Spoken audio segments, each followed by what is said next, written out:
بسم اللہ الرحمن الرحیم۔ السلام علیکم ورحمۃ اللہ وبرکاتہ۔ اردو چینل کے ناظرین کو خوش آمدید کرتا ہوں۔ سعودی عربیہ سے متعلق ایک اور نیوز اپڈیٹ لے کے آپ کے ساتھ حاضر ہوں۔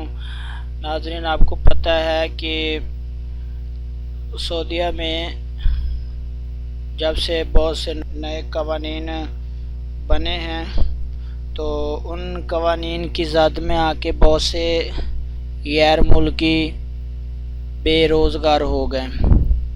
تو یہ سلسلہ 2015، 16، 17 سے چل رہا تھا، تو اب میں آپ لوگوں کے ساتھ 2018 کے کچھ اعداد و شمار شیئر کرنے جا رہا ہوں کہ جنوری سے لے کے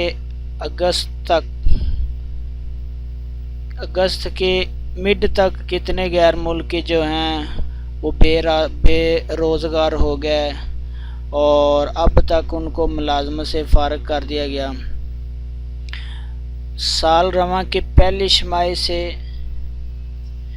سعودی عرب میں ملازمت سے فارغ ہونے والے غیر ملکیوں کی تعداد کا ریکارڈ اضافہ ہوا۔ 2018 کے دوران اب تک 5,12,000 غیر ملکی ملازمت سے فارغ ہو گیا۔ رواں سال کی دوسری چھمائی میں ملازمت سے فارغ ہونے والے غیر ملکیوں کی تعداد 3,13,000 ہے، جبکہ اس سے قبل جو پہلی چھمائی تھی اس میں فارغ ہونے والوں کی تعداد 1,99,000 تھی۔